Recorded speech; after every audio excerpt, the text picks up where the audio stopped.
undiagnosed sleep apnea will lead to low oxygen levels in the middle of the night so that you're literally choking your organs.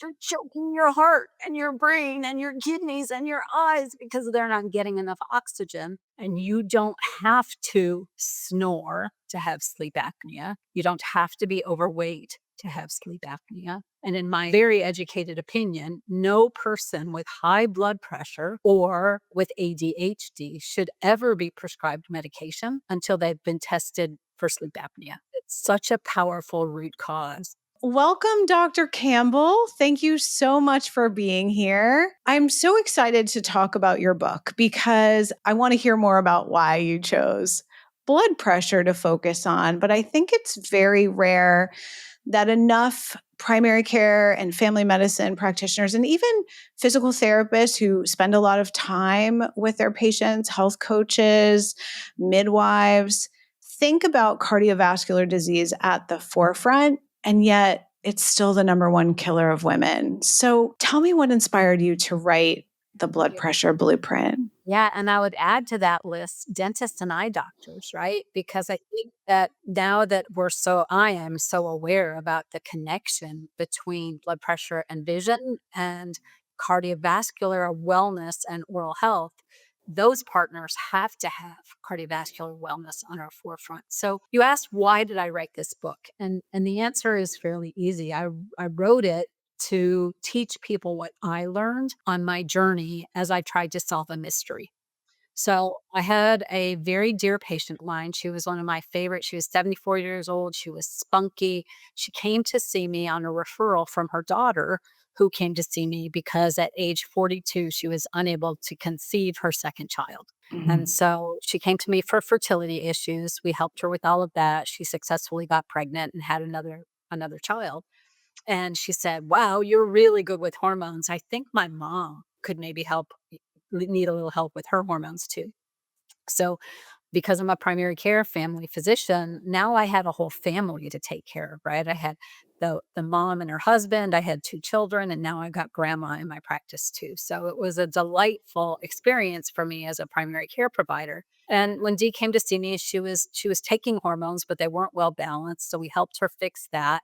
And I took care of her high blood pressure and met the guidelines, and took care of her cholesterol and met the guidelines. And then one day Cheryl called me panic stricken because grandma, she called her mother did not come to work that day. Mhm.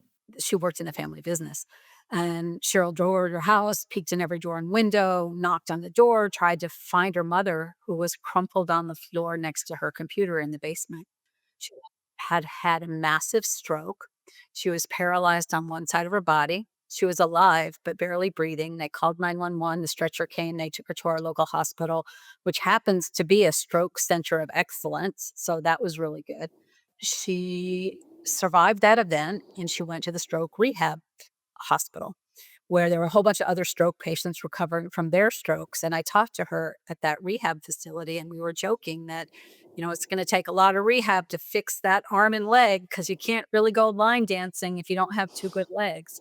So she had a very good attitude about the whole thing. And she had to learn how to feed herself and walk. And it was very, very intensive therapy. And even so, we weren't sure how much she'd get back. A Mhm. few days into that rehab hospitalization, she had the most dreaded complication that can happen, and that is that she had a hemorrhagic transformation. That means that that blood vessel that had been damaged by the stroke burst and caused a Mhm. brain hemorrhage, and it caused Dee to die. When I got the news that Dee died from a stroke, I felt like somebody knocked the wind out of me. I felt like I had been punched in the belly because it was my responsibility as a family physician to care for this lady with preventable causes of disease. She Mhm. had high blood pressure, she had high cholesterol, she had risks, but we mitigated those and she had an event anyhow. So I spent the next 3 years of my life going to every continuing education course that I could think of on how to learn what I might have done differently, what I didn't identify. I decided that I had to write a book because Mhm. the solution you'll learn if you read my book for Dee's case and for the vast majority of my patients turned out to be her oral health. Mm. But I asked her daughter once I learned this, I said, "Cher, was there any chance that your mom had a dental problem right before her stroke?" She goes, "Well, absolutely. She'd been fighting a toothache for some time since she was Mhm. scheduled to see the dentist the week after her stroke to have her tooth pulled." So what I know now that I didn't know then is that she was in a heightened state of inflammation, and she had this event that put bacteria in her bloodstream that caused her inflamed arteries to burst, and that's what led to her demise. Now Yeah. that I know this, I have leading indicators in saliva, blood, and urine that can tell me the patient might be in trouble. Patient might be in trouble. Dr. Campbell, get that patient to the dentist. Get that patient for an x-ray. Get that patient for a cone beam CAT scan. Get that patient for a periodontal exam with their hygienist and make sure there's nothing going on because 95 times out of 100, there is something oral going on that's a driver of poor cardiovascular health. So I wrote the book about oral health and I pitched it to 82 publishers and nobody wanted it. So, I'm well, what do people want to know about? If they don't want to know about how to save their own life by fixing their mouth, what do they really want to know about? And it's, they don't know what they don't know. So that's why they're not Googling, could my oral health possibly be contributing to my cardiovascular disease and hypertension? What they Google is blood pressure. And Mhm. I went back to the drawing board and I completely revised the book. And I used the tag of blood pressure really as a Trojan horse to get the book into people's hands and homes so that they would read it because people do care about their blood pressure. Yeah. And inside the book, I teach them about therapeutic lifestyle changes and oral systemic connections and the myriad ways that the mouth is directly connected to the brain, the kidneys, the cardiovascular system. So you wrote in your book that you see heart attacks as being optional because as a preventative medicine minded primary care physician, you sort of put people through a checklist. So if you have a woman in midlife whose blood pressure is creeping up, maybe her abdominal weight is creeping up, maybe her fatigue is creeping up, what are those preventative things you're looking at specifically? Yeah, absolutely. I think that if we kind of think about blood pressure as the first red light that goes off on our dashboard of something metabolic is brewing here, there's a problem that we need to address. And Mhm. I think that, in one of those courses that I went to, I attended the Baal Domain conference. So these are the things we look at when a woman comes to us with high blood pressure. These are mostly treatable and reversible if we identify them and you're willing to do the work. And what are some of Yeah, and just quickly, doctor, for those of you listening on audio, Dr. Campbell is showing essentially the roots of the tree, right? The root cause drivers of poor nutrition, environmental exposures, lack of movement, things like that. So there is some work by the right? client. Yeah. So I take optional if you're willing to get the test and do the work. And Yes. it's a lot of work to do these things. But so some of the things that I showed on that root tree example are oral health, periodontal disease, which is gum disease, that which makes your gums bleed when you brush or floss, and endodontic disease, which is at the bottom of the tooth root. Very often, we, as part of our dental care, have been recommended to get a root canal. Mhm. During a root canal procedure, they cut the top of the tooth off, drill down into the roots, suck out the blood vessels and the nerves to that tooth, stuff it full of a fake material called gutta percha, and then put a crown on the top of the tooth. The good news about that is in that procedure, they can suck out the abscess, any pus that's been growing down in there, and the nerve, so the tooth no longer has a throbbing toothache. It's a beautiful pain relieving procedure. However, it now leaves a dead tooth in our jawbone. There's little tiny blood vessels and little tiny nerves around the gum that hold it in place. So it usually does not fall out. But no longer does that tooth have sensation. So you Mm. can grow an abscess in the bottom of that tooth and not feel it until it gets big enough to touch the tooth in front of it or behind it. That happens, now you have another toothache and they go in an x-ray and say, "Oh, that root canal tooth has an abscess." We have to pull out that root canal tooth and talk about putting a tooth implant in its place.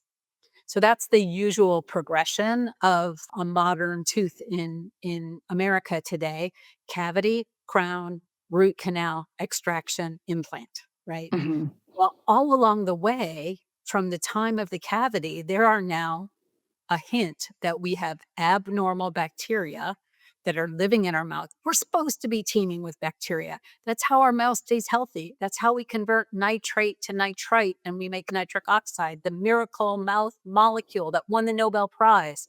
It has Mhm. so many benefits to our health, from dilating our blood vessels to regulating our blood sugar, our blood pressure, our immune system. It's an amazing molecule. We have to have mouth bacteria in order for that molecule to get made. So we need Right. So the answer is not just tons and tons of mouthwash, like right? to rinse your mouth with bleach and Right. destroy all the bacteria that will do terrible things to the lining of your mouth as well as your general overall health. But a really good dentist and a really good hygienist can take a look at that mouth bacteria and tell you if it's in balance or not. And if you have an abundance of pathogenic or bad bacteria, now we can make a care plan that helps you to normalize them. What are some of the things that drive bad mouth bacteria? Well, they're the very same things that will raise your blood pressure. They're Mhm. eating a processed food diet instead of a natural food diet. They're consuming too many acidic foods and not enough alkaline foods. It's drinking acid all day long. What are some acid foods or acid drinks that people might consume that they never thought about? Coffee. Coffee is one. There's a very interesting thing the dentists all learn and they take on their national board exams. It has to do with how saliva neutralizes acid. Acid will erode our enamel, make holes in our teeth, and lead to cavities. So Mhm. it's not so much sugar that makes cavities, it's bacteria that eat sugar that make acid Mm. that cause our cavities. So we don't want too much acid. Our saliva neutralizes it, and it takes about 15 to 20 minutes after we've eaten an acidic food for our saliva to do its job and bring the pH back up to a non enamel dissolving pH level. Okay. So that's an important physiologic thing. If I'm drinking coffee, coffee is a very acidic beverage, sometimes pH down in the fours or the fives, enough to dissolve my acid. It's fine. I drink my coffee, I enjoy it. In 15 minutes, my pH is back to normal. But what if I just bought a 32-ounce coffee at the store and I want to sip at that coffee for the next 8 hours? Yeah.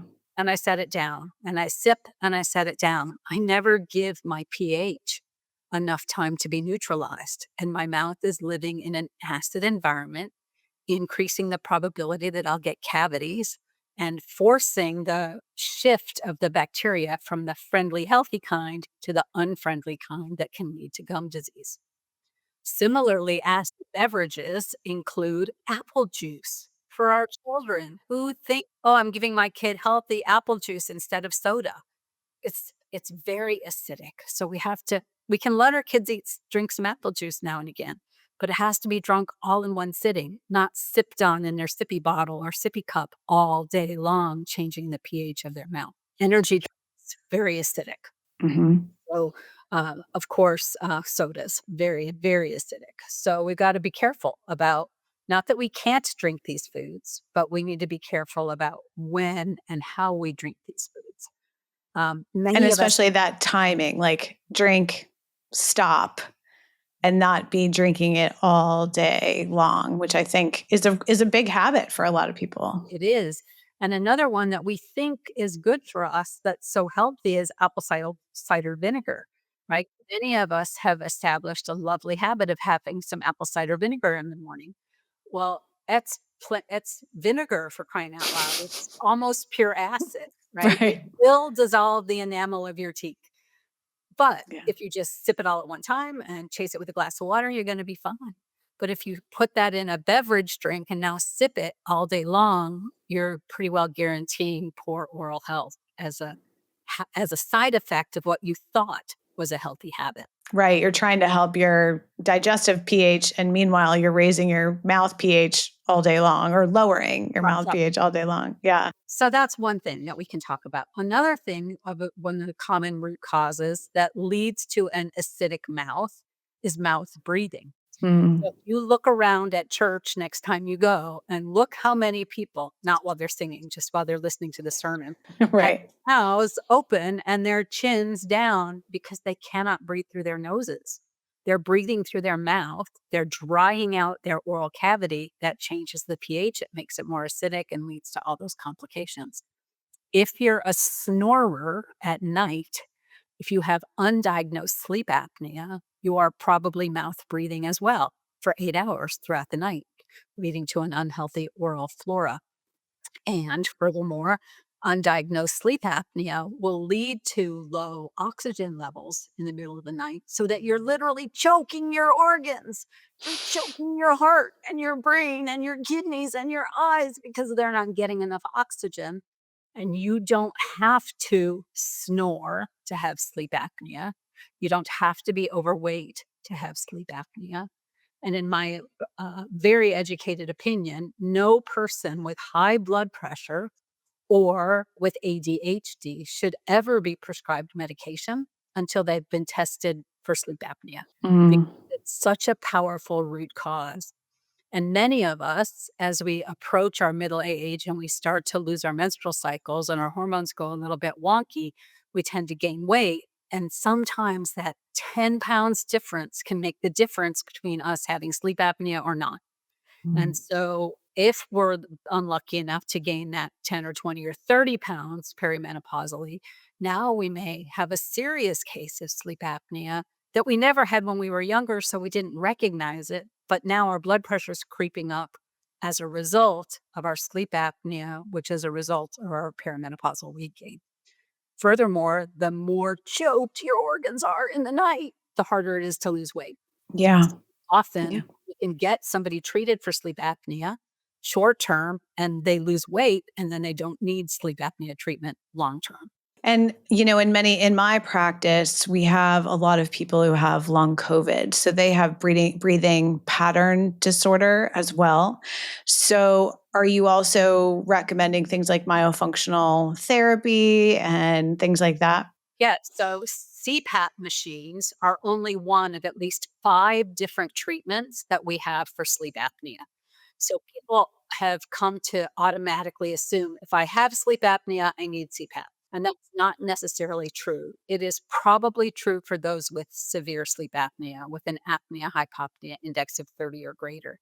But for the mild or moderate sleep apnea patients, many other choices can be done. OMT, oral myofunctional therapy, is physical therapy for the jaw, lips, and tongue. Most OMTs were dental hygienists first and discovered a love of the oral airway and realized that they could make a huge difference in the health of their patients' teeth and gums if they stopped having bad habits and stopped mouth breathing at night. So they teach us how to strengthen our jaw, lips, and tongue and hold our tongue in the proper position in the roof of our mouth when we sleep.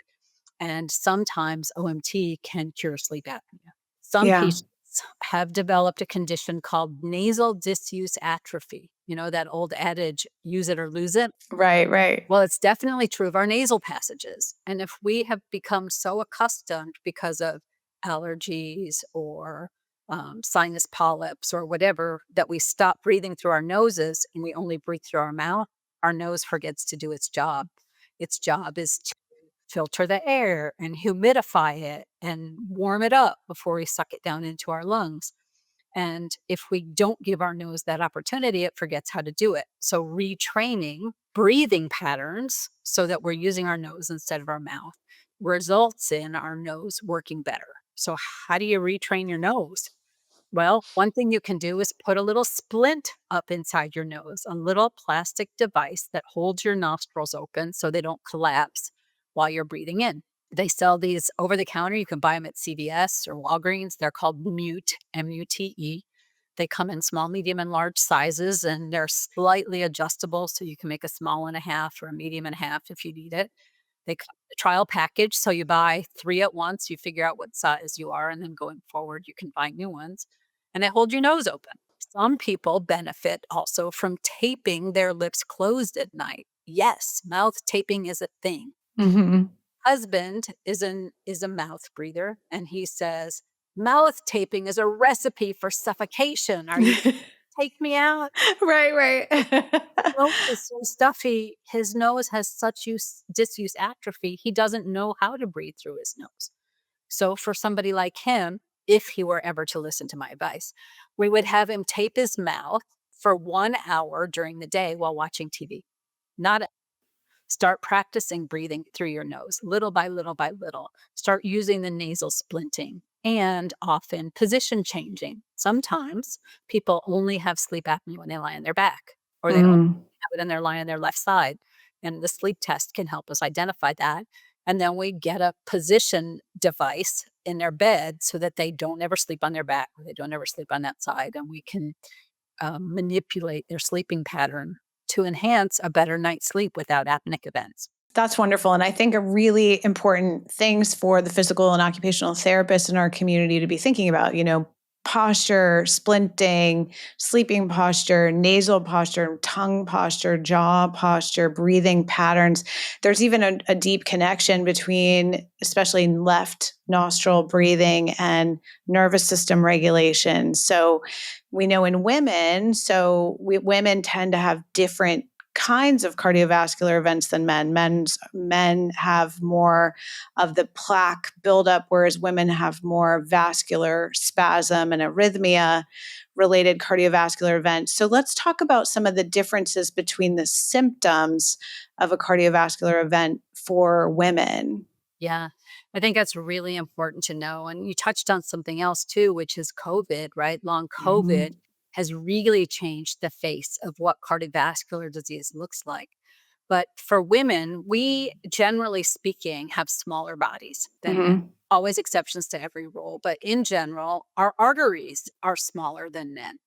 And so we have small vessels, and it doesn't take a very much amount of spasm to cause strangulation of the tissue in the heart muscle. We tend to tolerate less well the sorts of things that cause vascular spasm, and that includes COVID, and that includes nicotine, and that includes cocaine, and that includes prescription drugs like Adderall. So Mhm. we don't tolerate these. It gives us less room for error. If our artery were to spasm and we have one of these drugs or supplements on board, it can really lead to a symptomatic event. I'm also concerned about cold plunging based on the data I've seen in women around that. Is that a concern for you? Yeah, so it's really interesting. It is a concern to me, but it's not a concern to my cardiologist, which is Hmm. fascinating, right? Doctor is friends with a guy that owns a cold plunge company. And so they have these cold plunge events almost on a weekly basis. And my daughter has these big social media things, and they all party up and go and cold plunge and then meditate. And it's a beautiful thing for them. I asked my cardiologist because when I hit perimenopause, I started to develop cardiac arrhythmia. My heart would Mm. get out of rhythm. I was skipping every other and every third beat. So I went through the usual workup and stress event monitor I had to wear for a week, an echocardiogram, and a stress test. And the only thing that came back abnormal was my rhythm. And my Mhm. cardiologist said, "Here's a beta blocker you can take anytime you have symptoms." And he almost took the prescription back. He goes, "But I know you, and you're a natural remedy girl. So you might not take this, but I'm going to give it to you anyhow." Right, We right. we went back to the drawing board and I checked my progesterone level, which was in the tank, even though I'd Mm. been taking progesterone for 15 years. Oh, wow. Suddenly, my progesterone levels dropped. I got on a proper dose of progesterone and all my arrhythmias went away. I haven't had any trouble ever since, but I still have a cardiologist in my back pocket. So I called him up and I said, "My daughter wants me to cold plunge. Is it safe?" And his answer was, "Why would you want to do that?" Yeah, Yeah, yeah. So I mean, it seems to me I've really dug into the research on this that we don't have a lot of data about it. Because I started digging in the research myself. I'm like, my cardiologist doesn't know the answer to this question. So let me see if I can find out. And what I Yeah. learned is, I think what you learned is women have smaller vessels. We're more likely to have a spasm. Should we vasoconstrict because we jump into this really cold water and really constrict our vessels? Are we going to have a problem? And the answer is maybe. Yeah. Well, and I think that's sometimes really important to say, like, maybe we don't know. And so we do know there are some benefits for mental health, which may outweigh in a certain circumstance someone's cardiovascular risk. But I think it's important to realize that it's probably not just carte blanche safe because women do have this arrhythmia issue. So, first of all, it sounds like for women in perimenopause, menopause, whose blood pressure's creeping up, maybe their cholesterol's creeping up, maybe they're having some sensation of arrhythmia. What is your sort of checklist? Check hormones, check sleep, anything else? Vitamin D, oral health. And then we look at their advanced inflammation and cardiovascular markers, right? So, one thing about stress is that if I'm about to be eaten by a grizzly bear, the following things happen to my body instantaneously, whether I want it to or not. My blood pressure goes up, my blood sugar goes up, my blood cholesterol goes up, my heart begins to race, I sweat, my hair stands on end, my pupils dilate, and I get really strong so that I can fight that grizzly bear to the death or break through the drywall and get out the other side, right? Fight or flight. It's a Hmm. beautiful life saving reaction. Sure. Well, if I go to the doctor and my blood pressure's up, my blood sugar's up, and my blood cholesterol's up, I'm going to leave with 3 prescriptions. They rarely ask me, what's going on in your life that's driving your stress levels, that's making you live in a state of high adrenaline, that's causing these secondary side effects. So when I see a woman in perimenopause who comes to see me, I'm like, all right, girl, what's happening with your teenagers and your parents at the Right. same time that's driving your stress level up, that's causing you to have this sympathetic response of high blood pressure, high sugar, high cholesterol, right? It's normal, it's physiologic. But the problem is our bodies haven't learned to undo the stress that we feel, because in my office right now, there is no grizzly bear, right? There's Right. nobody, but I'm stuck in that pattern. So, what can we do for parasympathetic biohacking to help reboot our nervous system and get us back down into that state of rest and digest? And sometimes it's as simple as that. I don't need any additional tests. I just Mhm. need the patient to practice therapeutic lifestyle changes, meditation, good solid sleep, time in nature. We can't serve from an empty vessel. And if we are so overcommitted and overdriven because we're caring for people at both ends of our life spectrum, and we've never taken care of us, we're going to become depleted and we're going to end up with a stroke or a heart attack. And then we won't be good to anybody else. So we Yeah. should never feel guilty about the need for self care. If I'm driving from Atlanta to Chicago, I don't kick the tires in Nashville and yell at my car that it needs to stop and refuel, right? And it's just part of what the journey is. And so Yeah. this is true for us. We need to stock and fill our own tanks and take a minute and rest and reboot and focus on those fundamentals. When we don't, we tend to live in a state of oxidative stress and inflammation. So I start to look at markers in blood work that tell me, does the patient suffer from these? One is called oxidized LDL. I Mhm. say in my practice that cholesterol is a lot like teenagers. Well-behaved teenagers, they're welcoming my home. But corrupted teenagers, they've got no business near my kids. And difference between a well-behaved teen and a corrupted one, and every mother knows this, right? So cholesterol's the same. Well, cholesterol is good for us. We need it to make cell membranes. We need it to make brain cells. We need it to make vitamin D and progesterone and estrogen, testosterone. We need cholesterol. But when it becomes oxidized or sugar coated, or it's the wrong shape or size, now it's corrupted. And now it's an inflammatory molecule that can stick to the inside of our arteries and cause atherosclerotic plaque that dramatically increases our risk of stroke, heart attack, and kidney failure. So I can check for corrupted cholesterol. I can look to see how high is your blood sugar. I can look to see, do you have oxidized LDL? Have you inherited a really ugly shape or size of cholesterol? One's called lipoprotein little a. It's very rarely tested by most doctors unless you're a cardiologist. But I think it should be a universal primary care indicator because if Mhm. you have it, you're much more likely to form disease at a much younger age and a much more aggressive pattern than somebody without lipoprotein little a. And if you have too much oxidative stress, then we need to give you antioxidants. S- Mhm. That might be fruits and vegetables. Are you getting 6 to 9 servings a day of brightly colored fruits and vegetables? If not, there's an opportunity there. If there's nothing you can do in your life to get that many fruits and vegetables, then we'll supplement you with vitamin C or E or A, right? So, and we can check those Mhm. levels as well. Same for vitamin D. I do check a level. And we know that low vitamin D is associated with cardiovascular risk for catching colds and flu, and that increases having certain flu strains can increase your risk of heart attack up to 50%. We saw the same with COVID, that Mhm. if you have an underlying inflammatory state and I throw an acute viral infection on top of you, you're very likely to have a complication. Absolutely. So let's talk about COVID a bit more. As I've lived with long COVID for about 4 years now, almost 4 years. And obviously, I'm much healthier at this point. But in the study that just came out yesterday, showed about 25% of young, healthy 18-year-old average Marines have long COVID.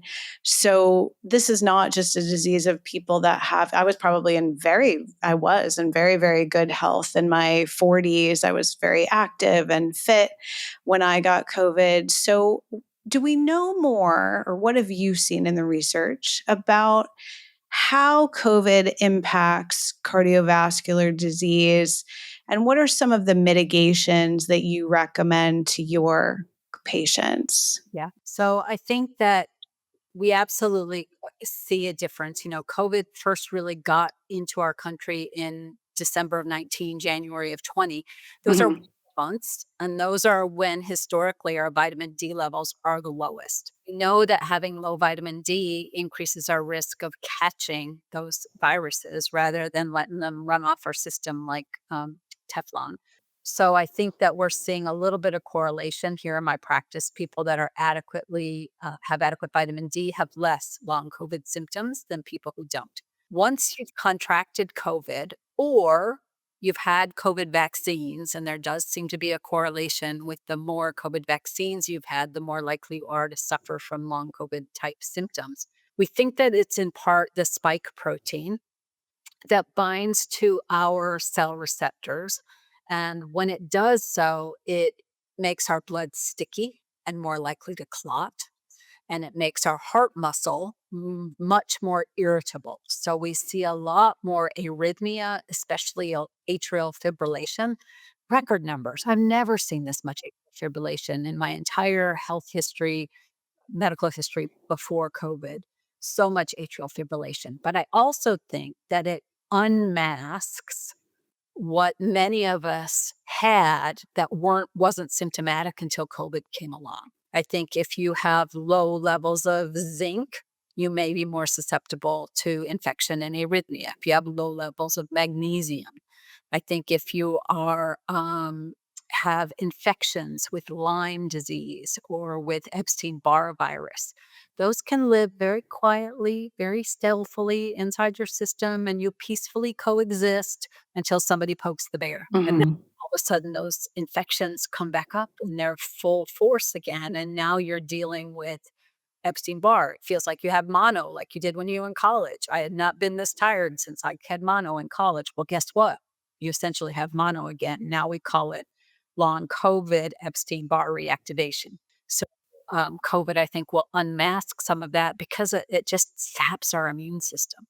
So, some of the things that we can do to help with that, I have seen nicotine is an interesting finding that when we first had COVID in 2020, smokers were not ending up in the emergency room and in the ICU at nearly the same degree that we would have expected. And Yeah. it Turns out that nicotine and COVID bind to the same receptor in the cell. So if there's a lot of nicotine around, COVID can't stick as hard. So in long COVID, what we will often do is put somebody on a nicotine patch, starting very low, usually a quarter of a patch, titrating up slowly over several weeks' time to help dissociate that spike protein so their body can clear it away.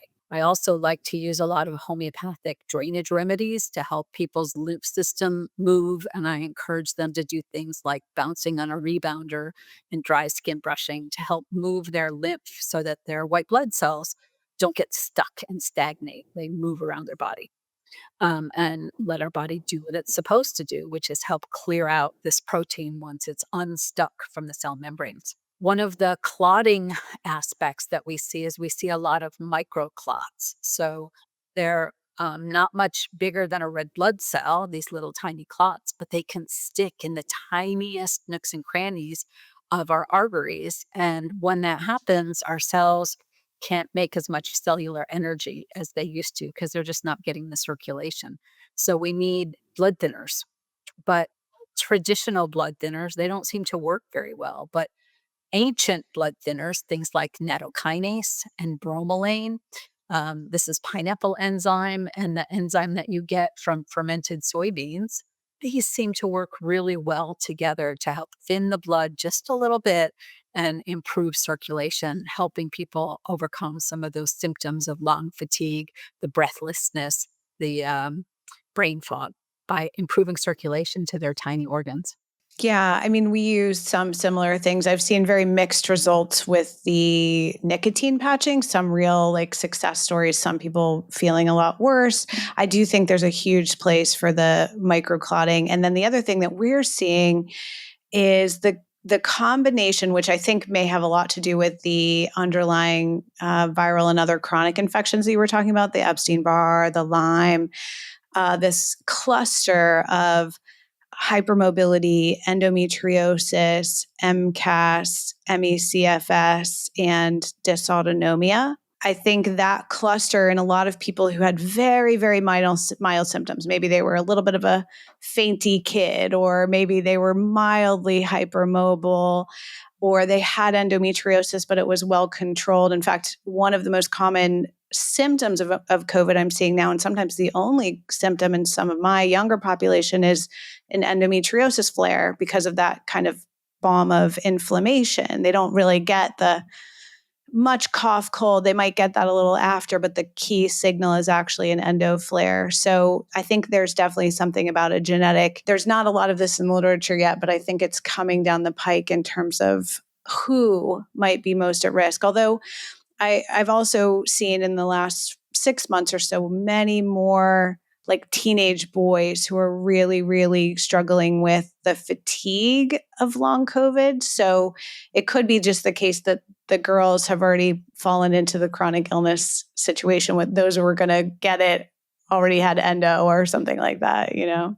Yeah. Have you heard of the spiky leaky syndrome? Yes. Mm-hmm. So I Yeah. think seeing that patient population flare up as well, right? So Yeah. these Of the brain. Yeah. Right. So it's in the brain, and these people get pretty significant fatigue, headaches, and dysautonomia. And it's, I think, an underlying. Often, hypermobility syndrome is sort of the first thing that we identify, and then they get all these other things. So, working on there's no one treatment for it. As far as I'm aware, it's treating each of the things individually. So you treat the mast cell activation, and you treat the hypercoagulability, and you treat the dysautonomia, and you kind of treat each little piece, and usually the patients get some better. But this is, a challenge for practitioners across the board, in part because there's so little published literature. It's just our collective observations and the way we have to share with each other what we've seen and heard and learned,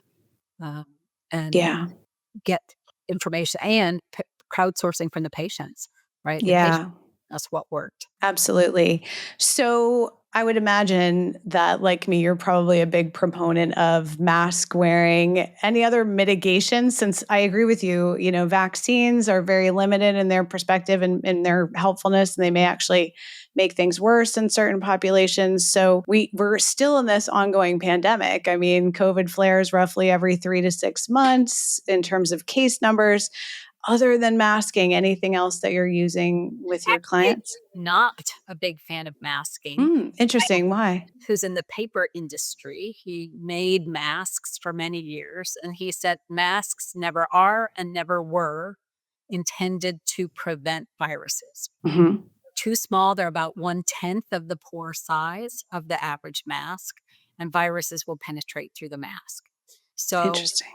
bigger particles, tuberculosis will be stopped, dust will be stopped, but in general, viruses are not stopped by the mask. And so I'm not that big of a proponent. What I am a proponent of is supporting our immune system and making sure that we try very hard to keep the virus from sticking to our mucous membranes. So, what does that mean? Hmm. Hand washing, right? Hmm. You and I probably spend a lot more time in airports than the average person. We bop around all the country. We go to these conferences. We go to see our colleagues and airports. Those nasty gray tubs are so germy, and it's very likely that we're touching our face. The average person touches their face like 500 times. I think I forget if it's an hour that day, but it's an A unreasonable lot. rate. Yeah. So wash your hands, soap and water, and try not to touch your face, especially if you're in a public place, grocery store, et cetera, et cetera. Um, Rub your eyes, touch your contacts, touch your nose, wipe your mouth. Try not to do that, especially if you're in a public place. Number two, clear nasal spray, XLEAR, is made with xylitol and grapefruit seed extract. In the research studies that they did before COVID, there was a 90% reduction in the transmission of coronavirus in people who used daily xylitol nasal spray. So it acts a bit like a prebiotic, and then grapefruit seed extract acts a little bit like a antiviral antibiotic. So it helps keep viruses from sticking to our mucous membranes. Saltwater gargles after at the end of the day before you go to bed wash away any bacteria or viruses that might have stuck to your oral cavity. If your gums are inflamed, we know that people with periodontal disease are much higher likelihood to contract symptomatic COVID because those sticky, bleedy gums make a great portal for the virus to enter. So, good oral health is a really important thing, not only for your teeth, but for the rest of your body to keep COVID down. Keep your vitamin D level up and get in the sunshine if you can. Sunshine is a natural antiviral. It kills, we put things in ultraviolet light to sterilize them. And keeping our bodies in the sunlight where we can is a really good health strategy, just not so much that you burn. Excellent. Well, any last minute tips you want to share? Anything else for the women in our community who are primarily in midlife, but also practitioners of all stripes?